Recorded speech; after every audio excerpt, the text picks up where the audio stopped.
नमस्कार, मैं हूं निरंजन कुमार। DWN न्यूज में आप सभी का स्वागत है। आज हम बात करेंगे झारखंड में होने वाले आगामी विधानसभा चुनाव को लेकर के, उसकी तैयारी को लेकर के, वहां पर चुनाव लड़ने वाले राजनीतिक दलों को लेकर के कि किस तरीके की वहां रणनीति बन रही है।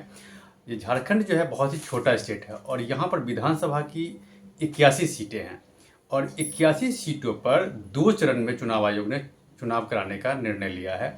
इसका ऐलान कर दिया गया है। ये 2 चरण जो है, पहला चरण तो 13 नवंबर को है और दूसरा चरण जो है विधानसभा के चुनाव का वो है 20 नवंबर को, जबकि मतगणना जो होगी वो है 23 नवंबर को होगी। और 23 नवंबर को ये पता चल जाएगा कि झारखंड जैसे छोटे आदिवासी राज्य में यहाँ पर किस पार्टी की सरकार बन रही है या फिर किस गठबंधन की सरकार बन रही है। आमतौर पर अगर देखा जाए तो झारखंड में 2 जो गठबंधन हैं वो ही चुनाव जीतते हैं, सत्ता में बारी बारी से जीतते आए हैं और वही सत्ता में रहते हैं।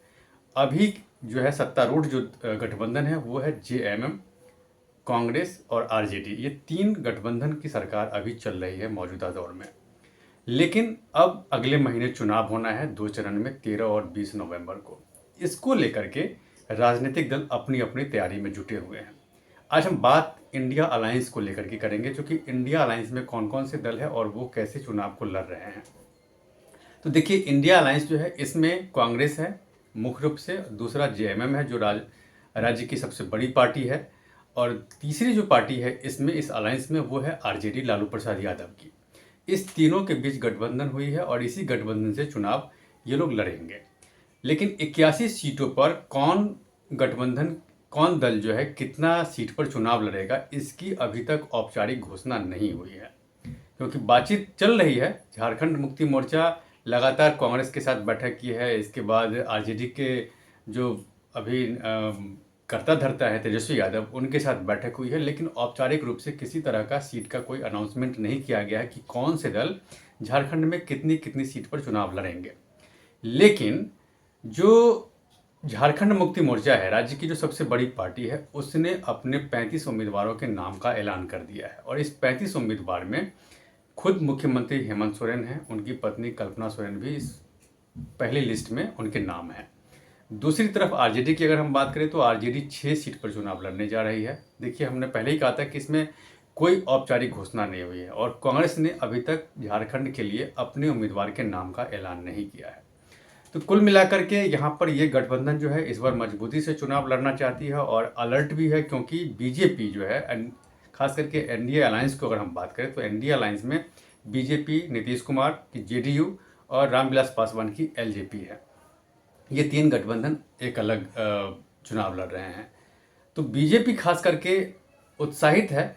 अभी हाल में हरियाणा में विधानसभा के चुनाव हुए थे और वहाँ पर अप्रत्याशित जीत उसको मिली थी। तो इस जीत से कहीं ना कहीं बीजेपी गदगद है और उसी हिसाब से वो झारखंड का विधानसभा चुनाव लड़ेगी और कोशिश करेगी कि एंटी इनकम्बेंसी के जो मुद्दे हैं उसको भुनाने की कोशिश की जाए। शिबू सोरेन, माफ़ कीजिएगा, हेमंत सोरेन पर जो करप्शन के आरोप लगे हुए हैं उसको जनता के बीच लेकर के जाएं। ये बीजेपी की और एनडीए की जो है पहली प्राथमिकता होगी। क्या क्या 5 साल में घोटाले हुए हैं, क्या क्या, जैसे बहुत सारे करप्शन के मामले भी आए थे। जो इंडिया अलायंस के नेता हैं उनके घर से बहुत सारे कैश भी पकड़े गए थे। ईडी ने जब्त की थी उनके करोड़ों रुपए की संपत्ति को।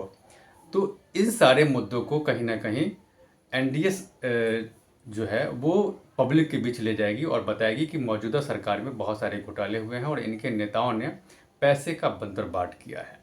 तो देखना यही है कि अभी तक अलायंस जो है औपचारिक रूप से ये नहीं कहा है कि वो कितने कितने सीट पर कौन से दल चुनाव लड़ेंगे, लेकिन झारखंड मुक्ति मोर्चा और RJD ने अपने उम्मीदवार के नाम का ऐलान कर दिया है। इससे कहीं ना कहीं ये लग रहा है कि ये उन्हीं सीटों पर अपने उम्मीदवार के नाम का ऐलान किया है जहां पर वो जीत चुके हैं पिछले चुनाव में, और कुछ सीटें ऐसी फंसी हुई है जहां पर किसी न किसी राजनीतिक दल की हार हुई थी। तो वहां पर है कि वो सीट किसके पास जाए, किसके खाते में जाए, इसको लेकर के अभी बैठक हुई है लेकिन सहमति नहीं बन पाई है, इसीलिए औपचारिक ऐलान नहीं किया गया है। तो यही देखना है कि इस विधानसभा चुनाव में जब 13 नवंबर और 20 नवंबर को जब वोट पड़ेंगे तो ये इंडिया अलायंस गठबंधन को मिलेगा वोट या फिर एनडीए अलायंस के गठबंधन को वोट मिलेगा। इस पर मेरी नज़र बनी हुई है। आप मेरे साथ बने रहें और अब तक अगर आपने मेरे इस यूट्यूब मंच को सब्सक्राइब नहीं किया है तो प्लीज़ सबसे पहले आप मेरे इस यूट्यूब मंच को सब्सक्राइब कीजिए, लाइक शेयर और कमेंट जरूर कीजिए।